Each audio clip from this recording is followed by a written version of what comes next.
Bismillahirrahmanirrahim dan Assalamualaikum warahmatullahi wabarakatuh. Hai teman-teman semuanya, kenalin aku Ivana Mutmainah Husen.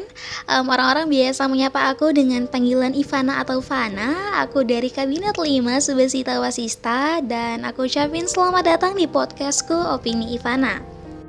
Oke, pada podcast kali ini aku bakalan bahas mengenai pendidikan yang ada di Indonesia. Dan mungkin aku bakalan lebih spesifik lagi nih ngebahas mengenai kurikulum serta penerapannya. Sebelum lanjut, aku mau bilang kalau mungkin podcast kita ini akan ditemani sama musik Merry Go Round of Life dari anime Howl's Moving Castle. Untuk itu teman-teman, selamat mendengarkan.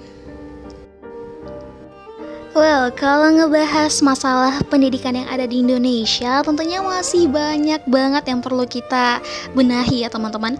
Mulai dari problem kurikulumnya, penerapannya, sama SDM-nya. Terlebih di saat pandemi seperti ini, aku rasa banyak banget faktor yang membuat para individu, terkhusus kita para pelajar, mengalami banyak sekali keresahan. Dan hal yang dirasakan itu secara mental dan juga intelektual gitu. Kenapa aku bisa ngomong gitu? Karena aku berkaca dari pandemi dan juga sekolah online yang kurang lebih udah kita lakoni selama 2 tahun ini ya teman-teman ya. Selama sekolah online ini kan semua tuh aku rasa punya struggle masing-masing gitu. Baik dari siswa, even guru juga merasakan struggle yang sama gitu. Kalau kita dari siswa tuh kita mungkin memiliki struggle kesulitan ya dalam memahami materi yang telah diberikan.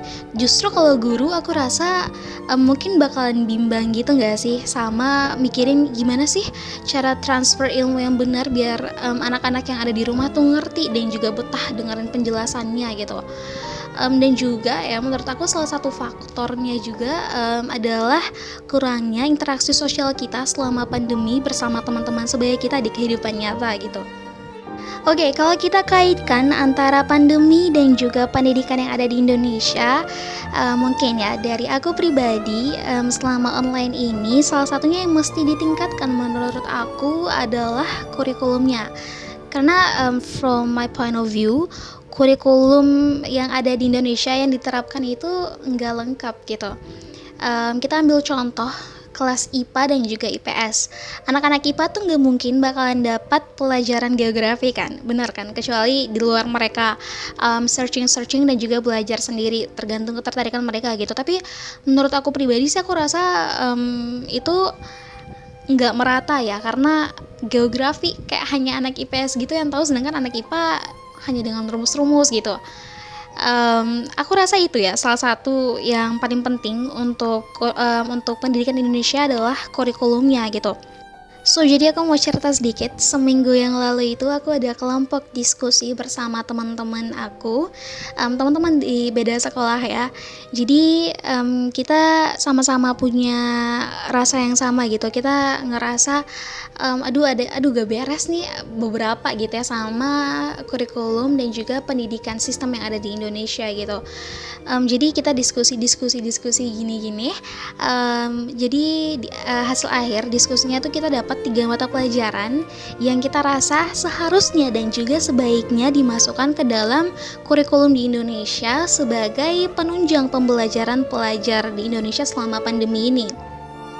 So, di sini yang pertama kita ambil mata pelajaran psikologi.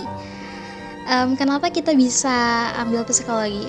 Sebelum terjun ke dalam diskusi yang teman-teman aku dan aku lalui seminggu yang lalu, aku kayaknya kita bisa berkaca dari selama pandemi ini. Selama pandemi ini nih orang-orang tuh mulai merasakan dan juga menyuarakan dan juga merasakan pentingnya dari mental health gitu, dari kesehatan jiwa.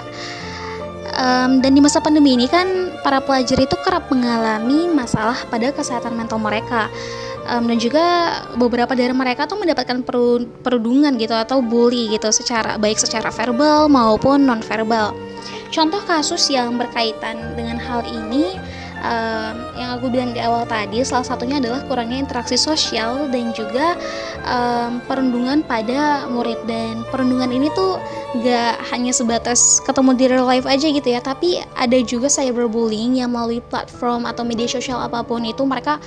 Dan itu gimana ya, itu kayak kejam banget ya sih, menurut aku itu kejam banget ya, bener-bener ngerusak mental health banget sih ya itu. Dan kasus-kasus seperti ini tuh bener-bener berdampak pada kesehatan mental siswa, dan ini tuh mengganggu performa belajar siswa di Indonesia gitu. Jadi aku rasa psikologi benar-benar harus masuk ke dalam mata pelajaran dan juga kurikulum yang ada di Indonesia. Walaupun kita tahu di sekolah, masing-masing sekolah tuh udah ada BK atau bimbingan konseling, tapi pada kenyataannya tuh gak berjalan optimal dan juga maksimal gitu. Okay, the next one, this is usulan aku ya. Waktu diskusi kemarin tuh, aku ingin ada pelajaran kebumian yang dimasukkan ke dalam kurikulum Indonesia gitu. Jadi baik pelajar IPA maupun IPS juga dapat. Walaupun mungkin orang-orang pada mikir kayak, kebumian mah mirip gak sih sama geografi? Iya, emang mirip, tapi nyatanya tuh beda gitu. Kalau geografi kita mempelajari bumi dan seisinya, tapi ada lingkup sosialnya. Sedangkan kalau kebumian tuh kita belajar bumi, lautan, sama alam semesta gitu, bisa dikatakan seperti itu. So, kenapa aku memilih kebumian? Karena aku rasa ya, semakin sering pelajar Indonesia melakukan kegiatan di rumah, terlebih karena pandemi saat ini, maka aku rasa semakin berkurang gitu rasa peduli mereka terhadap lingkungan di sekitar mereka. Padahal kita sebagai generasi penerus bangsa itu, aku rasa semua siswa tuh wajib mengerti dan juga mengenal sumber daya alam di sekitar mereka agar bisa memanfaatkan sumber daya alam tersebut dengan baik, dengan benar gitu. Jadi kita bisa tahu kualitas dan juga kuantitasnya, gak yang kita tahu kualitasnya digimanain tapi kita berlebihan gitu dalam mengambil kuantitasnya dan merugikan kita. Salah satunya juga kalau kita mempelajari kebumian, kita juga bisa memprediksi dan juga mengetahui gitu, semisal kerugian apa sih yang bakalan kita dapat dari terjadinya bencana alam gitu. Aku rasa itu sih, kebumian salah satu yang penting itu. Selanjutnya adalah digital marketing. Oke teman-teman, karena memasuki masa revolusi industri 4.0 dan persiapan dunia kerja, aku rasa kita sebagai para pelajar tuh diharapkan memiliki kemampuan ya, baik secara hard skill ataupun soft skill. Di masa digital ini, para pelajar tuh juga memiliki potensi ya untuk menumbuhkan kreativitas dan juga inovasi secara digital dan juga global untuk mengikuti perkembangan zaman yang semakin teknologi ini, apa-apa serba teknologi semua gitu. Karena ya selama 10 dan 20 tahun mendatang, aku yakin banget segala tenaga manusia, terlebih secara kasaran gitu, bakalan diganti sama robot-robot gitu. Dan yang paling dibutuhkan selama 20 atau 40 tahun ke depan adalah otak kita gitu, otak manusia. Jadi yang dibutuhkan mungkin adalah pekerjaan menjadi seorang dokter, saintis, data analisis, dan juga lain sebagainya. Dan aku rasa digital marketing benar-benar penting ya dalam meningkatkan soft skill kita, apalagi selama masa pelajar, untuk kita dapat bersaing dan mendapatkan prospek pekerjaan yang lebih untuk masa yang mendatang gitu.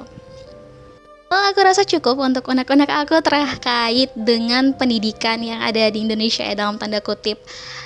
Semoga dengan ini aku harap pendidikan di Indonesia semakin maju, para siswa-siswinya juga semakin cerdas, dapat menumbuhkan Indonesia dan juga membawa Indonesia sebagai negara yang cerdas dan terdepan.